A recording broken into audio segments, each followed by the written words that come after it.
रयत शिक्षण संस्थेच्या 106व्या वर्धापन दिनाच्या कार्यक्रमासाठी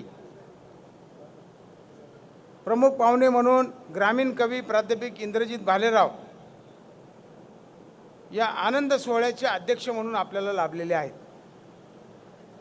त्याचप्रमाणे संस्थेचे चेअरमन माननीय चंद्रकांत दळवी साहेब, उपस्थित सर्व मॅनेजिंग काउन्सिलचे सदस्य, जनरल बॉडीचे सदस्य, सेवानिवृत्त आजीव सदस्य, शाखा प्रमुख, विद्यार्थी बंधू आणि भगिनींनो, संस्थेच्या वर्धापन दिन सोहळ्यासाठी आपण सर्वजण उपस्थित राहिलात त्याबद्दल मी रयत शिक्षण संस्थेच्या वतीने आपले मनपूर्वक स्वागत करतो। मित्रहो, पद्मभूषण डॉक्टर कर्मवीर भाऊराव पाटील यांनी आपल्या शैक्षणिक व सामाजिक कार्यातून महाराष्ट्रात अभूतपूर्व क्रांती घडवून आणली। संपूर्ण महाराष्ट्रात शिक्षणाचे जाळे निर्माण करून त्यांनी बहुजन समाजासाठी ज्ञानाची कवाडे खुली केली। अशा या महामानवाच्या विचारांचा आणि कृतीचा वारसा जोपासण्याचे काम रयत शिक्षण संस्था अखंडपणे करीत आहे। कर्मवीरांनी संपूर्ण महाराष्ट्राचा ग्रामीण भाग अक्षरशः पिंजून काढला। त्यावेळी ग्रामीण भागात असणारी गुणवत्ता देशाच्या विकासासाठी उपयुक्त ठरू शकेल याची जाणीव त्यांना झाली। या जाणीवेतून 4 ऑक्टोबर 1919 रोजी काले तालुका कराड या ठिकाणी त्यांनी रयत शिक्षण संस्थेची स्थापना केली। आज महाराष्ट्राच्या 15 आणि कर्नाटकच्या 1 अशा 16 जिल्ह्यामध्ये रयत शिक्षण संस्थेचं जाळं पसरलेलं आहे। यामध्ये 4,20,000 मुलं शिकतात, 15,000 शिक्षक आणि शिक्षकेतर कर्मचारी या ठिकाणी काम करतात। आशिया खंडातली सगळ्यात मोठी शैक्षणिक संस्था म्हणून नावारूपाला आलेली आहे। खऱ्या अर्थानं कमवा शिका योजनेचे शिल्पकार हे कर्मवीर भाऊराव अण्णा आहेत, हे नव्यानं काही सांगण्याची काही गरज नाही। शिक्षणाचा खरा अर्थ चांगल्या मूल्यांची प्रतिष्ठापना करणे हा असतो। म्हणूनच कर्मवीरांनी शिक्षण प्रणालीला स्वाभिमान, समता, स्वावलंबन आणि समप्रतिष्ठा या मूल्यांना मध्यवर्ती ठेवून आपल्या शैक्षणिक कार्याची दिशा ठरवली। व्हॉलंटरी शिक्षणापासून विद्यापीठीय शिक्षणापर्यंतची व्यवस्था निर्माण करून कर्मवीर भाऊराव पाटील हे खऱ्या अर्थानं आधुनिक शिक्षण भागीरथ होते असे म्हटले तर वावगं ठरणार नाही। वर्धापन दिन सोहळ्याचे प्रमुख अतिथी सन्माननीय इंद्रजित भालेराव सर यांचे स्वागत या निमित्ताने या ठिकाणी करतो आहोत। रयत शिक्षण संस्थेचे चेअरमन आणि आजच्या समारंभाचे अध्यक्ष आदरणीय चंद्रकांत दळवी साहेब यांना मी विनंती करते, आपण आजच्या समारंभाचे प्रमुख अतिथी सन्माननीय प्राध्यापक, ग्रामीण प्रसिद्ध कवी आदरणीय इंद्रजित भालेराव सर यांचे शॉल, बुके, सन्मानचिन्ह व ग्रंथ भेट देऊन आपण रयत शिक्षण संस्थेच्या वतीने स्वागत करावे। सन्माननीय प्राध्यापक इंद्रजित भालेराव सर यांचे रयत शिक्षण संस्थेच्या वतीने हार्दिक स्वागत।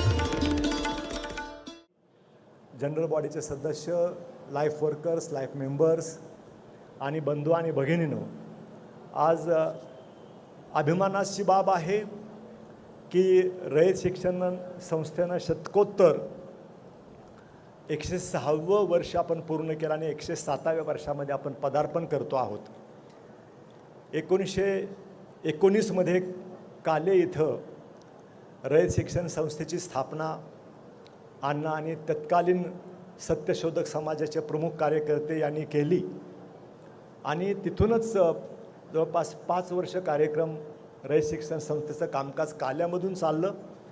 1924 मध्ये रयत शिक्षण संस्था ही या कॅम्पसमध्ये आली आणि त्याला आता बरोबर 101 वर्ष पूर्ण झालेली आहेत आणि या भूमीचं महात्म्य आहे की 100 वर्षामध्ये 101 वर्षामध्ये हा रयतेचा लावलेला वटवृक्ष खऱ्या अर्थानं तो वटवृक्षामध्ये त्याचं रूपांतर झालेलं आहे।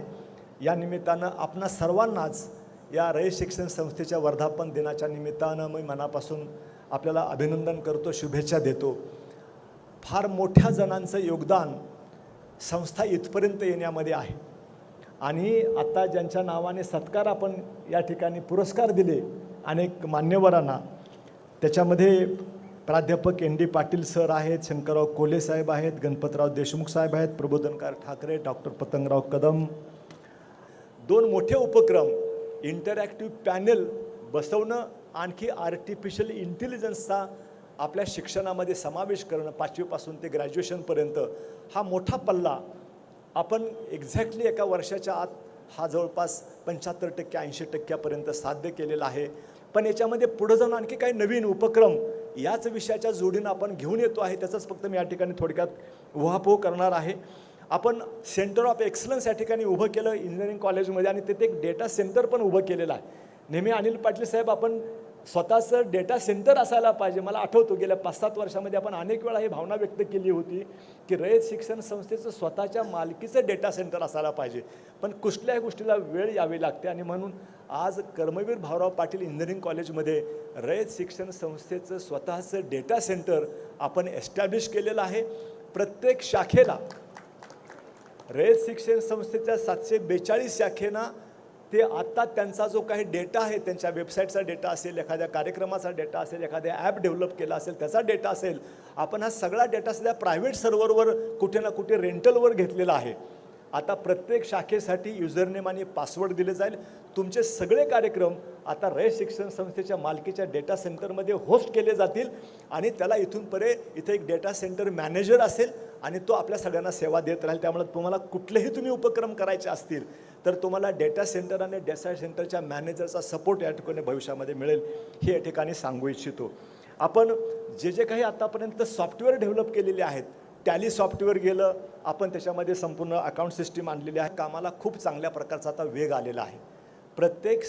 प्रत्येक शाखेमध्ये रामशेठ ठाकूर साहेब आपल्याला कल्पना आहे की 1947मध्ये आज एका छोट्या मिटिंगला वर गेलेत.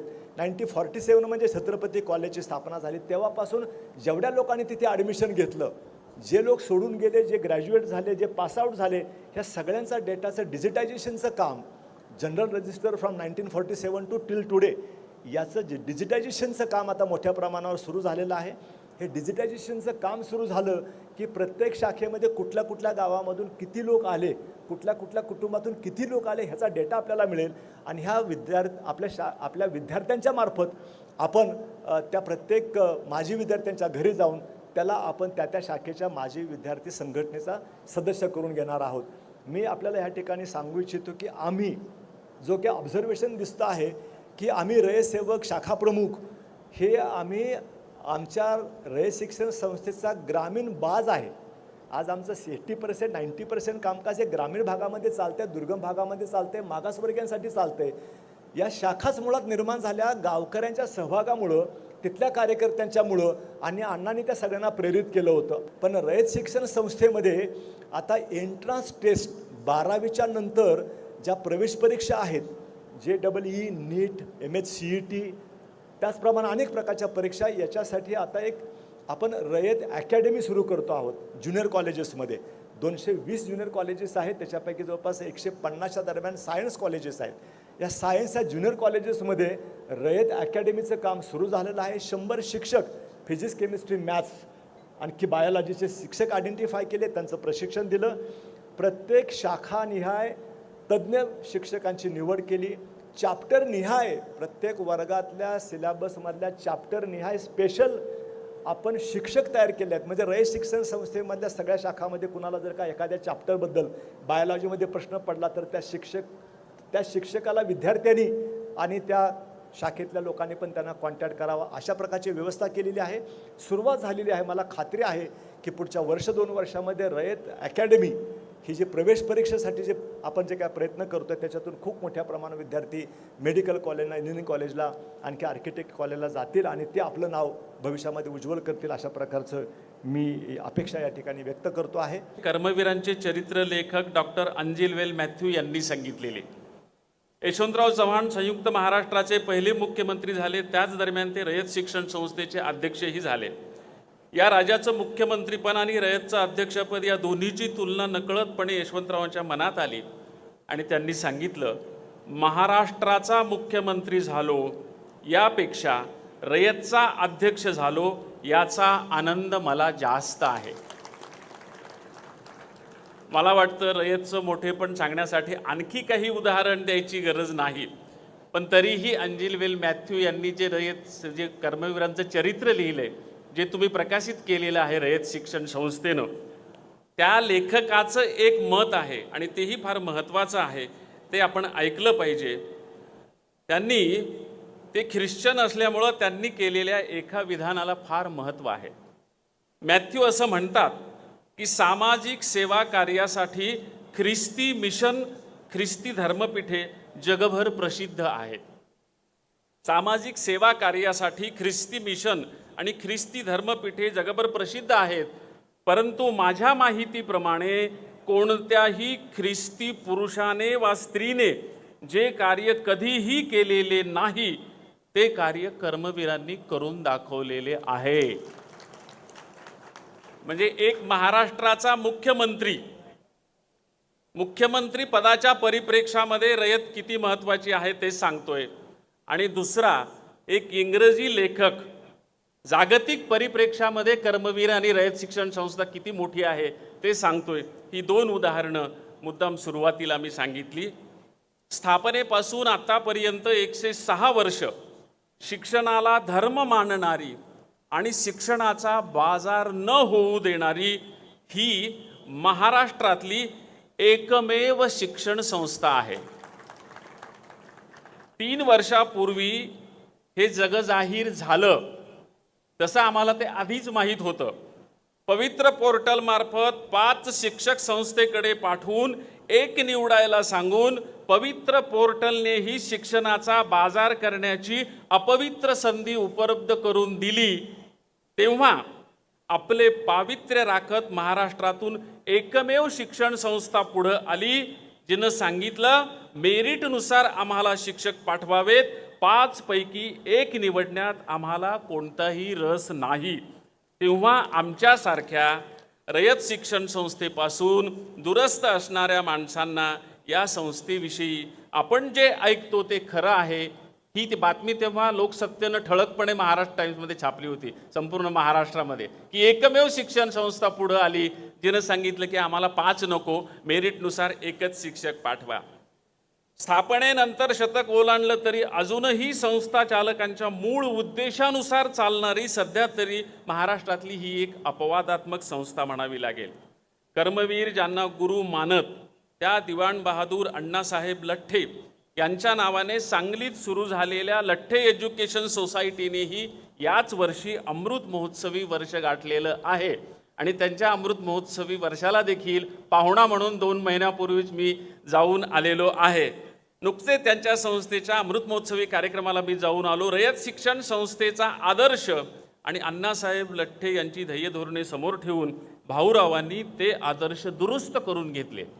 त्यांना सर्व जाती धर्माच्या निराधार व गरीब मुलांसाठी एकत्रित वसतिगृह निर्माण करून सर्वांच्या सहशिक्षणाचा, सहवासाचा, सहविचाराचा जो प्रयोग केला तो पुढच्या महाराष्ट्रासाठी दिशादर्शक होता. म्हणून त्या दिवशी दहिवडीला बोलताना सुद्धा मी सांगितलं की कर्मवीर भाऊराव पाटलांनी ज्या तिघांना आदर्श मानला त्या तिघांच्या मधले दोष टाळून कर्मवीर पुढे गेले, आणि जे तिघं त्यांच्या समकालीन होते त्या समकालीनांना साथ घेऊन, म्हणजे महात्मा गांधी, डॉक्टर बाबासाहेब आंबेडकर आणि गाडगे बाबा, आणि आधीच्या पिढीमधले महात्मा फुले, महर्षी विठ्ठलरामजी शिंदे आणि राजर्षी शाहू महाराज, या 6 जणांच्या मधलं जे सत्व होतं ते एकाच माणसात सामावलेलं होतं, आणि तो माणूस होता कर्मवीर भाऊराव पाटील. या एका महापुरुषामध्ये 6 महापुरुषांची सत्व साठलेली होती. हा एवढा मोठा माणूस हा किती साधा होता आणि किती साधेपणानं वागत होता याचा किस्सा रात्री मला एक ऐकायला मिळाला. आमच्या यशवंतराव पाटणींच्याकडे काल मुक्कामाला मी थांबलो होतो, सांगितलं, कारण 2 दिवस आधीच मी आलो साताऱ्यात, तुम्हाला कसा त्रास द्यायचा म्हणून म्हटलं आपल्या मित्राच्या घरी थांबावं, म्हणून पाटणे सरांच्या शेतातल्या बंगल्यावर थांबलो. सोवळे नाकारले, त्यासाठी त्यांना जैन वसतिगृहातून काढून टाकण्यात आलं. कर्मवीर भाऊराव पाटलांनी ज्यांना आपले गुरु मानलं, लठ्ठे एज्युकेशन सोसायटी ज्यांच्या नावावर आहे, त्या लठ्ठ्यांनी यांना वसतिगृहातून काढून टाकलं की हा काहीच ऐकत नाहीये, कुठलंच सोवळं पाळत नाहीये, जेवायला सोवळं पाळून बसायचं तर हा कधीच सोवळं नेसत नाही, सोवळं नेस म्हणलं तर तो सांगतो की सोवळी घाण आहेत, त्याच्यापेक्षा माझं धोतर चांगलं आहे, आणि अशी आमची चेष्टा करतो. त्याच्यामुळं म्हटलं याला काढून टाका. काढून टाकलं, पण कर्मवीरांना तो माणूस किती चांगला आहे, त्याने आयुष्यभर त्या माणसाला गुरु मानलं. वसतिगृहातून काढून टाकलेलं होतं, आईनेही त्यांना त्याच कारणासाठी घराबाहेर काढलेलं होतं, पण भाऊरावांनी दलितांना जवळ करणे सोडले नाही. म्हणून गाडगेबाबांनी बंडू मुकादम यांना सांगून भाऊरावांना शाळेसाठी पैसे द्यायला लावले. तो सगळा किस्सा तुम्हाला माहीत असल्यामुळे मी सांगत बसत नाही. गाडगेबाबांचं विधान तुमच्या त्या कार्यालयात पाहिलं मी, गाडगेबाबांच्या फोटोसह लावलेलं, की किती बाबांना या कर्मवीरांच्या विषयी आदर होता. तो पंढरपूरच्या चोखामेळा वसतिगृहाचे सल्लागार म्हणूनही गाडगेबाबांनी भाऊरावांना घेतलेलं होतं. कुणी शिवरायांचं नाव घेतलं, कुणी शिवरायांचा धर्म घेतला, पण भाऊरावांनी शिवरायांचं केवळ कर्म घेतलं. म्हणून या शिक्षण संस्थेचे नाव त्यांनी रयत शिक्षण संस्था असं ठेवलं. हे कधीही कुणाच्याही डोक्यात आलं नव्हतं. रयत हा शिवाजी महाराजांचा जीव की प्राण. नुसता रयत हा शब्द उच्चारला तरी अख्खी शिवशाही आपल्या डोळ्यासमोर उभी राहते, इतकी त्या शब्दामध्ये ताकद आहे. ती ताकद भाऊरावांनी ओळखली. त्या रयतेसाठीच आपण काम केलं पाहिजे म्हणून भाऊरावांनी रयत हे महाराष्ट्राची अस्मिता असलेलं नाव स्वीकारलं. नाहीतर त्यांना Shivaji education society, Chhatrapati education society किंवा फार फार तर महावीर एज्युकेशन सोसायटी अशी नावं घेता आली असती. पण भाऊरावांनी ते केलं नाही. यात भाऊरावांचा दृष्टेपणा दिसून येतो. शिवबांच्या राजधानीमध्ये शिवबांच्या विचाराची बैठक पक्की करणारी, शिवबांच्या राजधानीमध्ये शिवबांच्या विचारांची बैठक पक्की करणारी खरी गादी कर्मवीरांनी निर्माण केलेली आहे आणि तिचे आपण सेवक आहोत. हा आपला सर्वांना अभिमान वाटला पाहिजे. कर्मवीरांनी महाराष्ट्राला आणखी एक धडा घालून दिला, तो म्हणजे शिक्षणाच्या कामात गावकरी, कर्मचारी आणि विद्यार्थी यांच्या सहभागी करून घ्यायचं. गावकऱ्यांकडून त्यांनी जागा घेतल्या, कर्मचाऱ्यांकडून त्यांनी त्याग घेतला आणि विद्यार्थ्यांकडून त्यांनी श्रम घेतले. शिक्षणाच्या श्रमाची जोड असली पाहिजे या प्राचीन शिक्षण पद्धतीला भाऊरावांनी पुनरुज्जीवित केलं. जणू इंग्रज शिक्षण व्यवस्थेला देशज पद्धतीनं शिकवलेला हा धडा होता. कॉर्पोरेट शिक्षण संस्थांमधील शिक्षण भयंकर महाग आहे हे आपणा सर्वांना माहीत आहे. शिक्षण घेण्यासाठी आणि नोकरी करण्यासाठी अजूनही महाराष्ट्रात सर्वांना सुरक्षित वाटते ती एकमेव संस्था, तिचं नाव रयत शिक्षण संस्था. आम्ही तिसरीला असताना आम्हाला मराठीचं पाठ्यपुस्तक फार चांगलं होतं. तशी पाठ्यपुस्तकं आता का निघत नाहीत माहीत नाही. तेव्हा बहुधा शंकर पाटील हे मराठी अभ्यास मंडळाचे अध्यक्ष असावेत. त्यांना ग्रामीण भागाची सर्वच माहिती असल्यामुळे त्या तिसरीच्याच पाठ्यपुस्तकात आम्हाला कबीरावर धडा होता, महात्मा फुलेंवर धडा होता, छत्रपती शिवाजी महाराजावर धडा होता आणि कर्मवीर भाऊराव पाटलांवरही धडा होता. आम्हाला त्या पुस्तकामध्ये कर्मवीरराव भाऊराव पाटील आणि रयत शिक्षण संस्था यांचा परिचय करून देणारा मायेची पाखर नावाचा पाठ होता. तो फारच सुंदर होता. आम्हाला तो इतका आवडायचा की आम्ही उंच आवाजात कविता म्हणावी तसं तो पाठ वर्गामध्ये वाचून दाखवत असू. तेव्हा वाटायचं असा संस्था चालक, अशी शिक्षण संस्था आणि अशी शाळा आपल्या वाट्याला का आली नाही. तेव्हा या पाठाचा लेखक कोण, त्या वयात काही एवढं गांभीर्य असण्याचं कारण नव्हतं, पण मी तो लेखक लक्षात ठेवला होता. त्या लेखकाचं नाव होतं पांडुरंग चिमणाजी पाटील. या लेखकाचा फारसा कुणाला परिचय असण्याचं कारण नाही, कारण ते कुणीही प्रसिद्ध लेखक नाहीत. आणि मी त्या दिवशी दहिवडीला हे आवर्जून सांगितलं. प्रभाकरराव होते, ते कृषी खात्याचे सेक्रेटरी होते. कविता अशी आहे: कर्मवीरा तू दाखवलेल्या वाटेवरुनी जाऊ, कर्मवीरा तू दाखवलेल्या वाटेवरुनी जाऊ, या रयतेच्या सेवेसाठी सदैव तत्पर राहू, या रयतेच्या सेवेसाठी सदैव तत्पर राहू. शिवशाहूंचा दिव्य वारसा गांधींची प्रेरणा, शिवशाहूंचा दिव्य वारसा गांधींची प्रेरणा, बाबासाहेब डेबूजींच्या तुवा जाणिल्या खुणा, लावून या खांद्याला खांदा उभारिले तू बाहू, कर्मवीरा तू दाखवलेल्या वाटेवरुनी जाऊ. युगायुगांचे स्वप्न फुल्यांचे भेदून चिरनिद्रा, दाविलेश तू भविष्य उज्ज्वल शूद्र अतिशूद्रा. युगायुगांचे स्वप्न फुल्यांचे भेदून चिरनिद्रा, दाविलेस तू भविष्य उज्ज्वल शूद्र अतिशूद्रा. ज्ञानाची मग पवित्र गंगा तिथे लागली वाहू, कर्मवीरा तू दाखवलेल्या वाटेवरुनी जाऊ. रमला सीतू श्रमला सीतू श्रमिकांच्या उत्थानी, रमला सीतू श्रमला सीतू श्रमिकांच्या उत्थानी, लाथ मारुनी तुवा काढिले वैरानातून पाणी. लाथ मारुनी तुवा काढिले वैरानातून पाणी, चिंब जाहाली ओली ओली धरणी कोरड वाहू, कर्मवीरा तू दाखवलेल्या वाटेवरुनी जाऊ. शिकली पोर कमवून काही राना माळातली, आग जाहली शांततयांच्या जीवन जाळातली. शिकली पोर कमवून काही राना माळातली, आग जाहली शांततयांच्या जीवन जाळातली. दिली प्रेरणा तूच तयांना जग हे कवेत घेऊ, कर्मवीरा तू दाखवलेल्या वाटेवरुनी जाऊ. तुवा घातली सर्वांवरती मायेची पाखर, तुवा घातली सर्वांवरती मायेची पाखर. अन्नासोबत भरवलीस तू ज्ञानाची भाकर, तुवा घातली सर्वांवरती मायेची पाखर. अन्नासोबत भरवलीस तू ज्ञानाची भाकर.